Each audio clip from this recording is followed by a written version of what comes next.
Hello students, कैसे हो आप सभी। तो आज हम क्लास 12th के फिजिक्स का फर्स्ट चैप्टर विद्युत आवेश एवं क्षेत्र की शुरुआत करते हैं। तो देखिएगा विद्युत आवेश एवं क्षेत्र क्या होता है।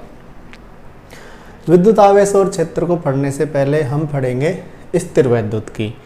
तो ये जो चैप्टर हैं अपने शुरुआत के क्लास 12th का फर्स्ट और सेकंड चैप्टर ये स्थिर वैद्युतिकी से संबंधित है। तो पहले हमें स्थिर वैद्युतिकी को समझना है, स्थिर वैद्युतिकी क्या होती है, फिर उसके बाद हम विद्युत आवेश एवं क्षेत्र के बारे में अध्ययन करेंगे। देखिए, स्थिर वैद्युतिकी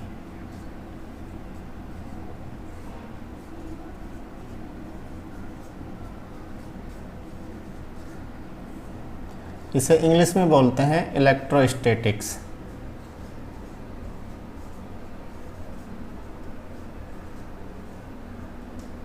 क्या होती है स्थिर वैद्युतिकी? भौतिकी की वह शाखा जिसमें स्थिर आवेश अथवा आवेशों के समूह का अध्ययन किया जाता है उसे हम स्थिर वैद्युतिकी कहते हैं। यानी आवेश हैं, चाहे वो एक आवेश हो, दो आवेश हैं, वो स्थिर होने चाहिए। तो स्थिर आवेश अथवा आवेशों का समूह का अध्ययन जिस शाखा में करते हैं उसे हम स्थिर वैद्युतिकी कहते हैं। तो इसको लिखते हैं, भौतिकी की वह शाखा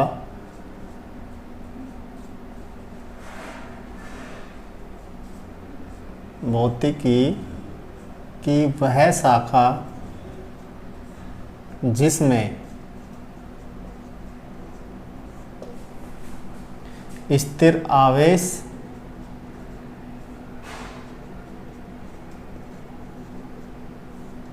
अथवा भौतिकी की वह शाखा जिसमें स्थिर आवेश अथवा आवेशों के समूह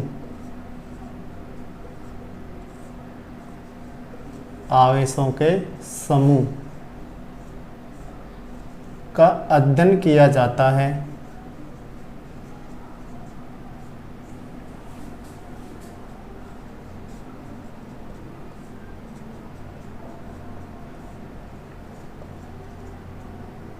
उसे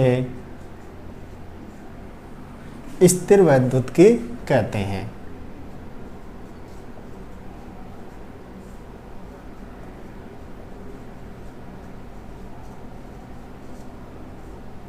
स्थिर वैद्युतिकी कहते हैं।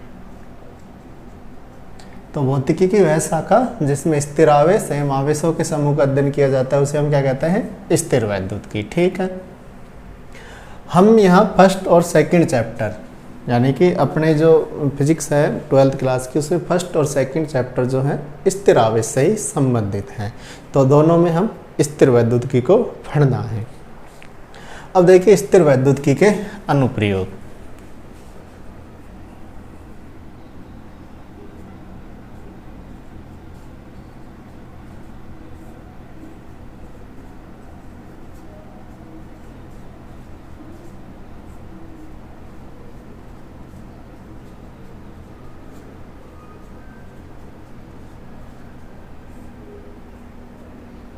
स्थिर वैद्युतिकी का अनुप्रयोग कहाँ कहाँ किया जाता है? तो इसका पहला जो अनुप्रयोग है वो किया जाता है फोटोस्टेट मशीन में, यानी फोटोकॉपी मशीन में।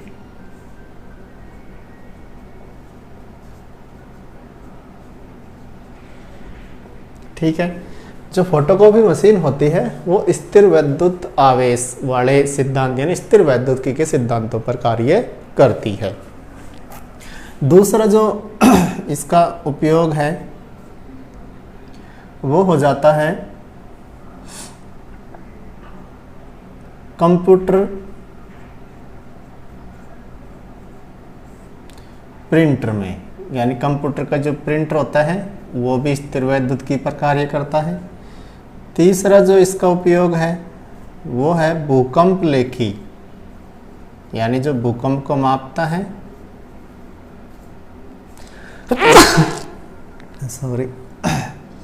भूकंप लेखी में, वहाँ पर भी इसका उपयोग किया जाता है आदि में।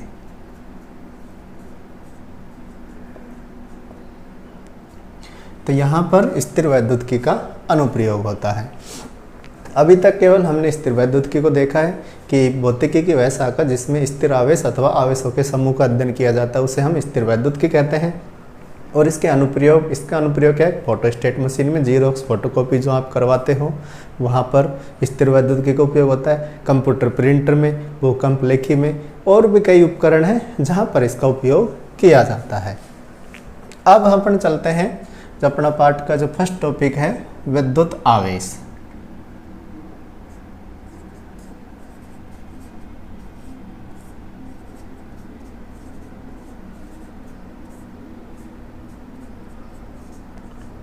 यानी इलेक्ट्रिक चार्ज। देखिए थोड़ी सी कहानी है, उसको सुनिएगा। बात है लगभग 600 ईसा पूर्व। 600 ईसा पूर्व जो ग्रीक देश है वहाँ पर एक व्यक्ति था जिनका नाम था थेल्स। तो थेल्स नामक व्यक्ति को वहाँ जो बाल्टिक सागर है, भूमध्य सागर के आसपास का क्षेत्र, वहाँ पे बाल्टिक सागर के पास एक पीले भूरे रंग का पदार्थ मिला। उन्होंने उस पदार्थ को उठा के और अपने जेब में रख लिया। वो घर गया तो उसने क्या किया, उस पत्थर को ऊन से रगड़ा। जैसे ही ऊन से रगड़ा तो क्या हुआ कि वो पत्थर जो है ऊन से रगड़ने के बाद मिट्टी के छोटे छोटे कण और कागज़ के छोटे छोटे कणों को अपनी ओर आकर्षित करने लग गए। यानी कि एम्बर में कुछ ऐसे गुण आ गए जिससे वह मिट्टी के छोटे छोटे कणों को, कागज़ के कणों को अपनी ओर आकर्षित करने लगा। तो वहीं से इस आवेश की शुरुआत मानी जाती है। यानी उस समय थेल्स को नहीं पता था कि ऐसे कोई ये क्या है, मतलब ऐसे वस्तुओं को अपनी ओर आकर्षित क्यों कर रहा है, इसमें क्या है, ऊन से रगड़ने के बाद अंबर में ऐसा क्या हो गया कि ये वस्तुओं को अपनी ओर आकर्षित करता है। तो उस समय इतना ज़्यादा जानकारी नहीं थी, लेकिन फिर भी ये मानते हैं कि आवेश की घटना का सर्वप्रथम उदाहरण थेल्स को मिला था और थेल्स ने इसके बारे में बताया तो नहीं था, लेकिन हम मानते हैं कि थेल्स ने ही आवेश के बारे में सर्वप्रथम जानकारी प्राप्त की थी। तो हम लिखते हैं इस बात को लगभग 600 ईसा पूर्व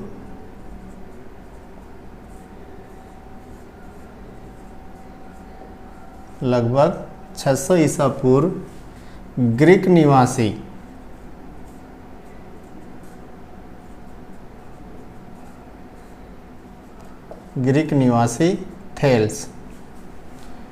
थेल्स को बाल्टिक सागर के पास एक पीले भूरे रंग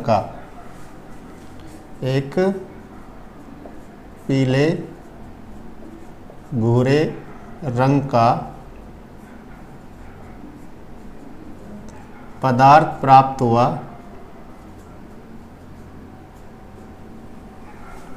एक पीले भूरे रंग का पदार्थ प्राप्त हुआ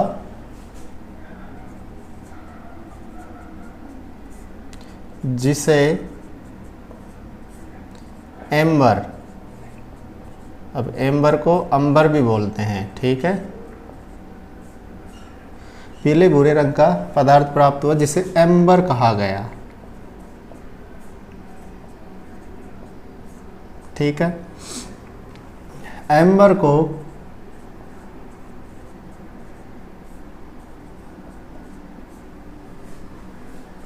ऊन से रगड़ने पर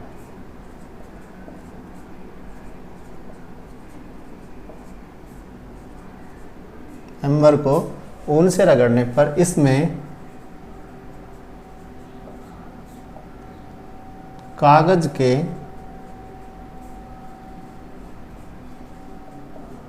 छोटे छोटे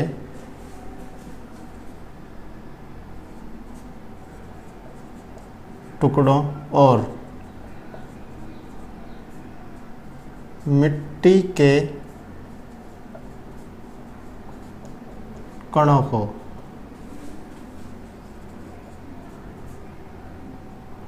अपनी ओर, मिट्टी के कणों को अपनी ओर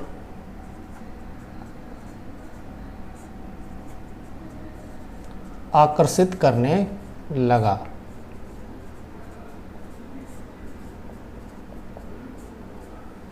ठीक है, तो ये एम्बर में ऐसे गुण आ गए जिससे वो मिट्टी के छोटे कणों को और कागज के छोटे टुकड़ों को अपनी ओर आकर्षित करने लगा।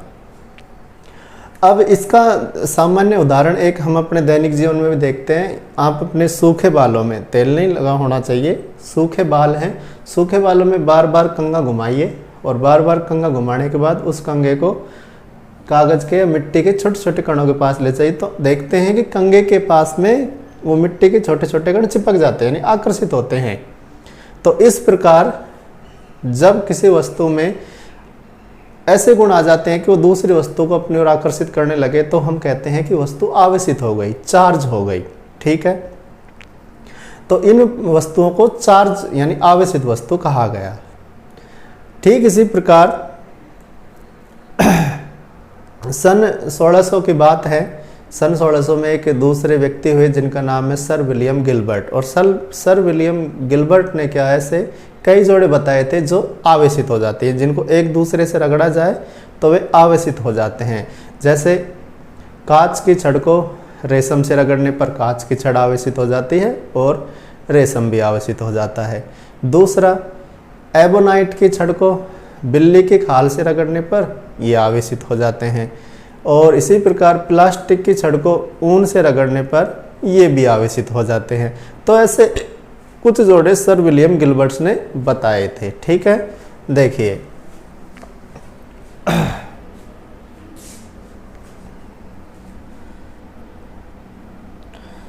सन 1600 में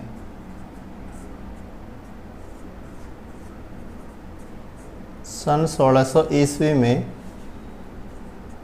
sir William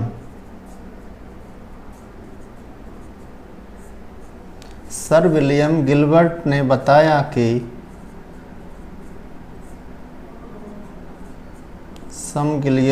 sir William Gilbert ने कुछ जोड़े बताए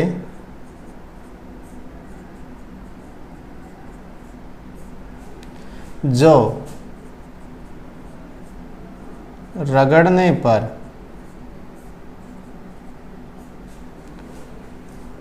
आवेशित हो जाते हैं, आवेशित हो जाते हैं अथवा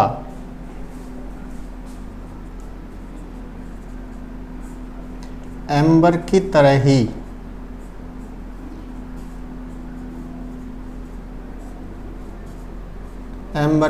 ही गुण आ जाते हैं, एम्बर की तरह ही गुण आ जाते हैं।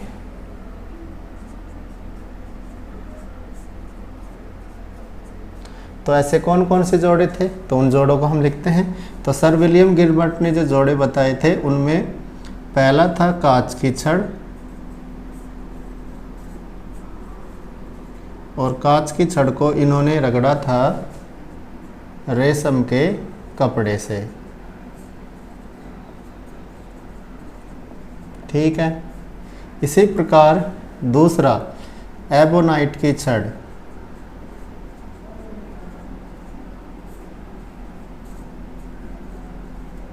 एबोनाइट की छड़ को इन्होंने रगड़ा था बिल्ली की खाल से।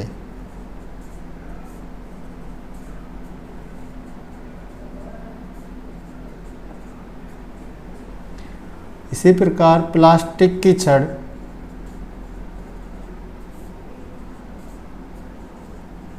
प्लास्टिक की छड़ को यदि हम रगड़ें ऊन से तो क्या होता है, ये वस्तुएं रगड़ने पर आवेशित हो जाती हैं। ठीक है, तो इस प्रकार वस्तुओं को रगड़ने पर वे आवेशित हो जाती हैं, उनमें एम्बर की तरह गुण आ जाते हैं। तो इस प्रभाव को कहते हैं घर्षण विद्युत प्रभाव। तो मैं यहाँ पे लिख देता हूँ साइड में, देखिए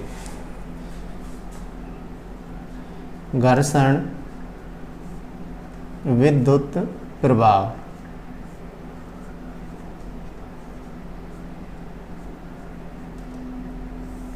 देखो, वस्तुओं को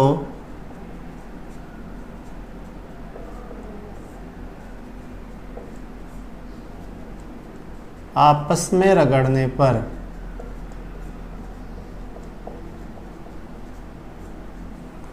आपस में रगड़ने, अब रगड़ने को हम क्या कहते हैं? घर्षण। रगड़ने पर उनमें एम्बर के जैसे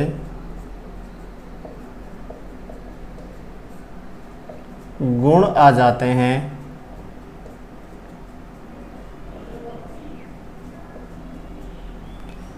इसे घर्षण विद्युत प्रभाव कहते हैं। इसे हम क्या कहते हैं? घर्षण विद्युत प्रभाव। घर्षण विद्युत प्रभाव कहते हैं। ठीक है। तो वस्तुओं को आपस में घर्षण करवाने पर उनमें एम्बर के जैसे गुण आ जाते हैं, यानी वो एक दूसरे वस्तुओं को आकर्षित करने लगते हैं, तो इसे हम कहते हैं घर्षण विद्युत प्रभाव। अब यहाँ पे एक इंटरेस्टिंग बात और है कि एम्बर को ग्रीक भाषा में इलेक्ट्रम कहते हैं। तो एम्बर को इलेक्ट्रम कहते हैं, तो इसी से विद्युत की यानी इलेक्ट्रिसिटी, स्थिर विद्युत की इलेक्ट्रोस्टैटिक्स, इलेक्ट्रॉन जिसको इलेक्ट्रॉन बोलते हैं, इलेक्ट्रोमैग्नेटिज्म यानी विद्युत चुंबकी, इन सभी का निर्माण एम्बर के नामकरण से ही हुआ है। यानी एम्बर को इलेक्ट्रम बोलते हैं और इलेक्ट्रम से ही ये सारे शब्द बने हैं। तो इसको लिखते हैं, यही लिख देता हूं, एम्बर को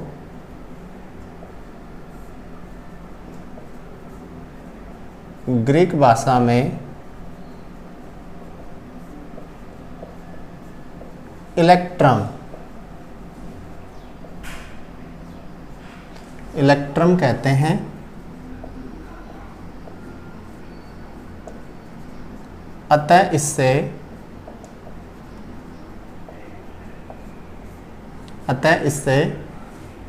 धारा विद्युत की या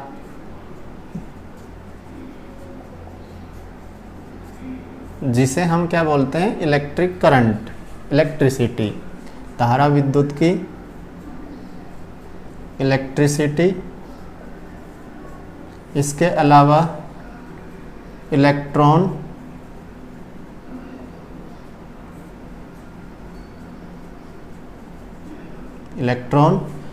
स्थिर विद्युत की,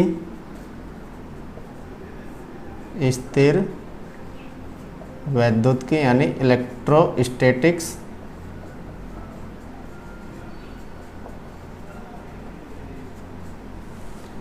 और विद्युत चुंबकी,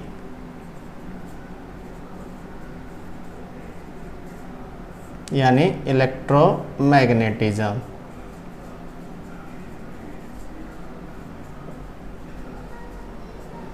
आदि का विकास हुआ है। आदि का नामकरण हुआ है, आदि का विकास हुआ है। ठीक है।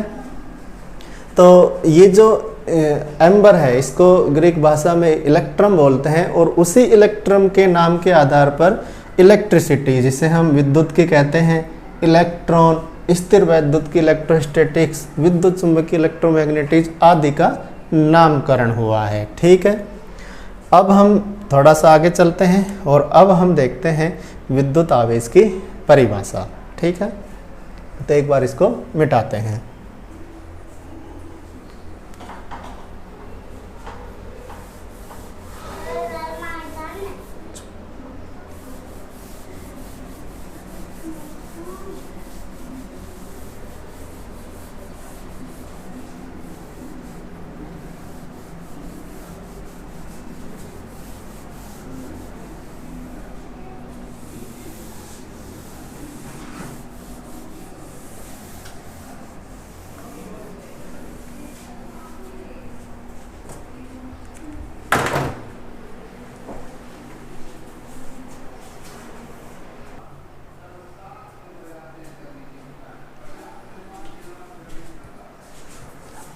अब हमें देखना है विद्युत आवेश की परिभाषा। तो क्या होता है विद्युत आवेश? देखो, किसी पदार्थ का वह गुण जिससे उसके चारों ओर विद्युत क्षेत्र अथवा चुंबकीय क्षेत्र उत्पन्न हो जाता है, उसे हम कहते हैं विद्युत प्रभाव।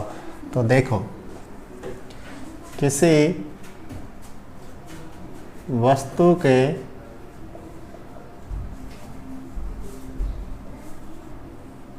किसी वस्तु का वह गुण, किसी वस्तु का वह गुण जिसके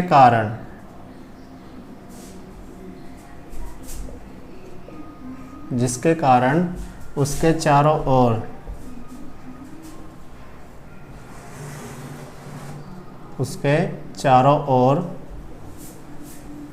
विद्युत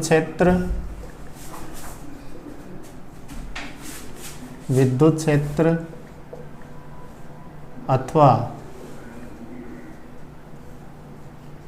चुंबकीय क्षेत्र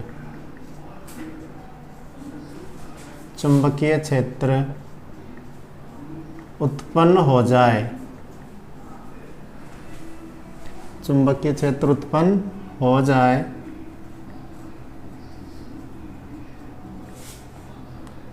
विद्युत आवेश कहलाता है। विद्युत आवेश कहलाता है। ठीक है। तो किसी वस्तु का वह गुण जिससे उसके चारों ओर विद्युत क्षेत्र अथवा चुंबकीय क्षेत्र उत्पन्न हो जाए, उसे हम क्या कहते हैं? विद्युत आवेश। विद्युत आवेश कहते हैं। ठीक है। अब इसके बाद एक और वैज्ञानिक आए जिनका नाम था बेंजामिन फ्रैंकलिन। तो बेंजामिन फ्रैंकलिन ने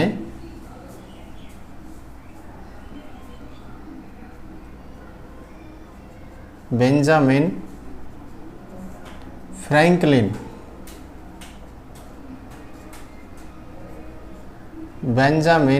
फ्रैंकलिन ने कांच की छड़ को जब रेशम से रगड़ा था तो कांच की छड़ पर आए हुए आवेश को धनावेश नाम दिया और रेशम के कपड़े पर आवेश को ऋणावेश नाम दिया था। तो ये धनावेश और ऋणावेश नाम देने का श्रेय हम बेंजामिन फ्रैंकलिन को देते हैं। ठीक है। बेंजामिन फ्रैंकलिन ने कांच की छड़ पर उपस्थित आवेश को धनावेश तथा रेशम के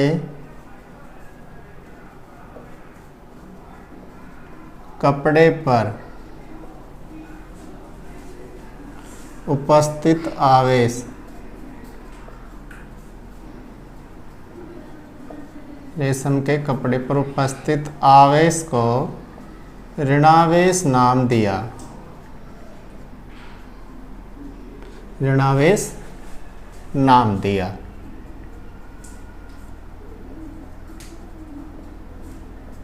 यानी अभी हमने थोड़ी देर पहले जोड़ा देखा था कि कांच की छड़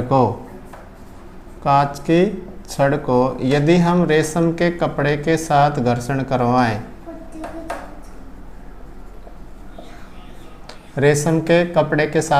करवाएं, तो हम देखते हैं कि कांच पर छड़ पर जो आवेश आता है वो तो होता है धनावेश तथा रेशम के कपड़े पर जो आवेश आता है वो होता है ऋणावेश। इस प्रकार ये नामकरण किसने किए थे? बेंजामिन फ्रैंकलिन ने किया था। ठीक है। तो यहाँ से आवेश के दो प्रकार हमारे सामने आते हैं। कितने प्रकार? दो प्रकार। तो हम ये लिखते हैं इस प्रकार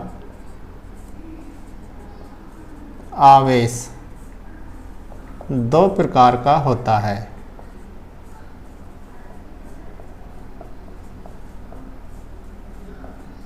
दो प्रकार कौन कौन से हैं? एक तो होता है धनावेश। कौन सा आवेश? धनावेश, जिसे हम बोल देंगे पॉजिटिव चार्ज, जिसे हम सामान्यतः प्लस के द्वारा लिखते हैं। और दूसरा जो चार्ज आता है उसे हम बोलते हैं ऋणावेश, और इसको हम सामान्यतः नेगेटिव यानी माइनस के चिन्ह द्वारा दर्शाते हैं, नेगेटिव चार्ज। ठीक है, अब इसके बाद हम पढ़ेंगे आवेशों का इलेक्ट्रॉनिक सिद्धांत, तो वो हम नेक्स्ट वीडियो में पढ़ेंगे। ठीक है, तो अभी तक हमने जो पढ़ा है वो क्या क्या पढ़ा है? स्थिर वैद्युतिकी किसे कहते हैं, उसके बाद स्थिर वैद्युतिकी के अनुप्रयोग, फिर उसके बाद हमने आवेश के बारे में कि आवेश की खोज कैसे हुई, कैसे वस्तुओं को रगड़ने पर उनमें दूसरे छोटे छोटे कणों को अपनी ओर खींचने का गुण आ जाता है, उसे हम आवेशित वस्तु कहते हैं। सर विलियम गिलबर्ट ने कुछ जोड़े बताए थे। बेंजामिन फ्रैंकलिन ने आवेश के कुछ प्रकार बताए हैं। एम्बर से किन किन फिजिक्स में किन किन शाखाओं का नामकरण हुआ है, और आवेश के 2 प्रकार होते हैं। ठीक है, इससे आगे हम पढ़ेंगे नेक्स्ट वीडियो में।